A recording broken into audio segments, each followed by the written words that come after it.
Hey folks, welcome back. I hope wherever you are, it's not too hot, you're able to get out and dig. Today I'm going to do a review on two items. This is going to be a short video. Both of these items might look familiar to you. I did an earlier review on a similar item. The other one I also mentioned on a recent video, but as always, if you like product reviews, if that kind of thing is of interest to you, stick around.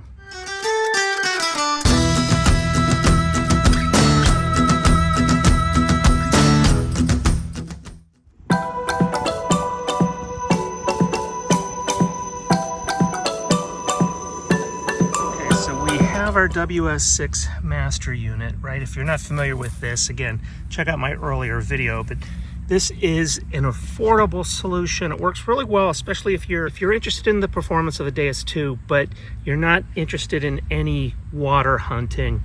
This could be a really nice alternative. It is not waterproof. It does have some water resistance, but this is not the item that you would be using to detect under the water. But anyway, the first thing I've done here, I'm going to go ahead and uninstall the armband. I'm going to go ahead and just remove this, pull it out the slot. Okay, so we've removed that. I have it just sitting on the side at the moment. We're going to go ahead and take our cuff, and this is pretty simple, right? There are two flaps on either side here. No, this is not a pot holder, although it does look like one, right? But these sleeves are going to fit over the ends right here of the cuff, and the side of the cuff here that has the logo on it is going to go on the right side. So I'm just going to slide these two things over. I'll put the phone down. We'll take a look at it installed. Okay, and here you go.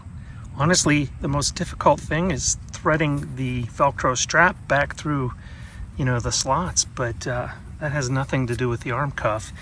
This, if you can see this, I'm going to try to zoom in here a little bit, but this seems to be made out of like a neoprene type of a material.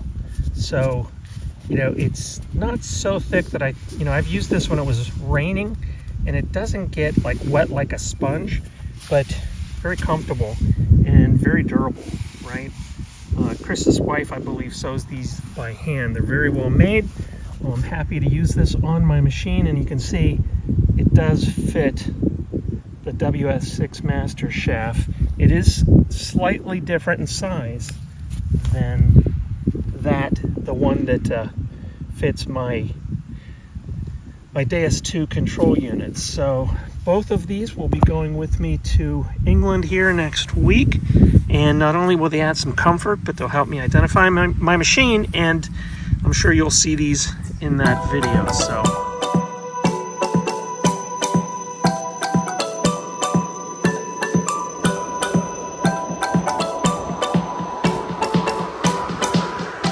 all right, let's take a look at this second product here, this solar charging cell. I'm going to go ahead and unbox it.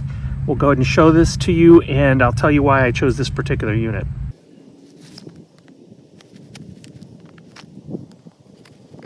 Okay, first of all, let's take a look at some of the specs for those of you that are interested in that kind of thing. You can see this thing does come in a few different colors, and I'll explain what we're looking at here in just a minute. But taking the wrapping off, let's take a quick look at it. Looks like there's an opportunity here to leave feedback on probably a customer relations or social media site. I am guessing what to do with the product.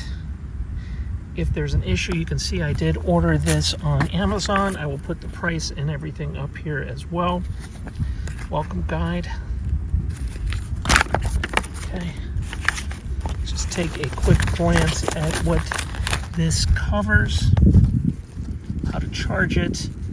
It does have a solar charging capability as well, but it can be charged through a wall port. Any maintenance issues, some troubleshooting, warranty, customer service information, that kind of thing. It does look like this is only provided in English. Maybe there's another copy in here. You shall see. Okay, I don't expect there to be much else in here. All right, so you're gonna see one of the things I liked about this, the reason I ordered it, was the fact that it has some of the charging cables integrated into the device. This does look like the cord, it's going to be a USB-C cord that I would hook up to a pronged plug, and yes, a pronged plug that would go into a wall socket. So I can charge it that way. But let's take a look at the integrated plugs I mentioned just a moment ago. Okay, what we have here, let's take a look at these from the left to the right. A lightning output cable, type C output cable, micro USB output cable, USB input cable. So there we go. And as I mentioned, the round area is a wireless charging area, and then the two LED flashlights. And these ports here on the back, again, left to right, so it's a USB output port. So that's going to go ahead and power a USB device. The second one is a type C input/output port. That can work both ways.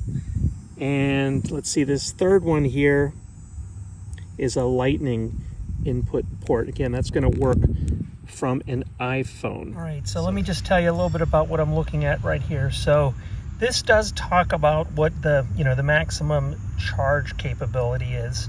And this is obviously not going to charge a refrigerator or anything like that, but it'll certainly work for a cell phone and will help put a small charge into my coil, my control unit, if need be.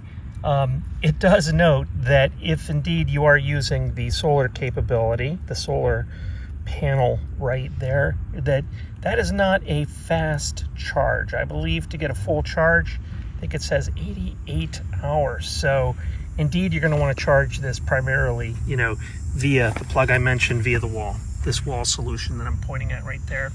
All right, now those are the cables I was talking about. So I'm going to flip this over, and you're going to see here, built right into the unit, are different cables here. I think this is a Thunderbolt. This obviously works with the iPhones. I believe this is USB-C. I'm not familiar with these two. I'll have to take a look at those, but I was also intrigued by this because my iPhone has the capability, I believe it's called a mag port. I can just set my phone on top of this port right here and it will also charge. So there are the two integrated LED ports. Pretty sure this is where, yes, this is how I'm going to charge this device, okay, via a wall outlet. Okay, well here I am in the UK metal detecting. I've been here for about a week, and these are long days, and some of the programs that I'm using run on some frequencies, a blend of frequencies that drain the coil battery pretty quickly. So I will say having that battery bank with me just to give my coil a boost charge during lunch has been a game changer. So whether it's that brand or any other, definitely something to consider keeping in your pack, along of course with your charging cables. And I have to say, I really like Chris Haskins' cuff cushion here. Again, these are long days swinging, and while the Deus 2 arm cuff, it's not uncomfortable, having that neoprene padding on here, I think has made a difference, certainly made my day more comfortable. So kudos to Chris, and again, I'll put the information up where you can find a similar cuff if you would like to order one from Chris.